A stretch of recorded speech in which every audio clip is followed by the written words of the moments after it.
Hello everyone. There has been a lot of talk in the news this week about a pigeon who supposedly flew some 15,000 kilometres. 15,000 kilometres. 15,500 kilometres. According to the news stories, the pigeon, who has been named Joe, went missing from a race in Montgomery, Alabama in October 2020 and miraculously arrived in Melbourne, Australia near the end of December, and he's been chilling out there ever since. The incredible story has recently taken a more serious tone though, with reports that Australian biosecurity officers are planning to have Joe euthanised for breaching quarantine. There have been all sorts of theories about how Joe made it to Melbourne, and how he survived the 15,000 kilometre trip across the Pacific Ocean.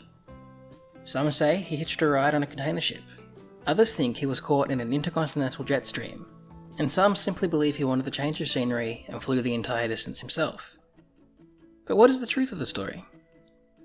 Well, the first thing we need to clear up is that Joe is actually Josephine. Yes, although the pigeon has been called a he in all the news stories, and is named for the incoming President of the United States, this bird is definitely a girl.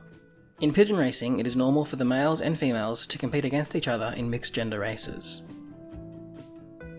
But is Josephine actually a racing pigeon at all? There are hundreds of different breeds of domestic pigeon, with a huge variety of shapes, sizes and colours among them. But only one breed of pigeon competes in pigeon races, the aptly named racing homer. The now world famous Josephine is not a racing pigeon at all. She appears to be a Turkish tumbler or similar breed. So is Josephine a fraud? Why was a Turkish tumbler pigeon caught in Melbourne, Australia wearing an American racing pigeon ring? The truth is most likely far less interesting than the news stories. I have no doubt at all that this pigeon was bred in Melbourne and unfortunately found herself lost too far from home.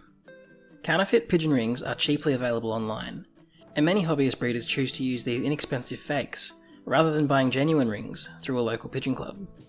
American pigeon racing officials have since released a statement confirming that the ring being worn by the Australian pigeon is indeed a fake, and the breeder of the genuine Joe has reached out to say that the bird in the news is definitely not his missing pigeon.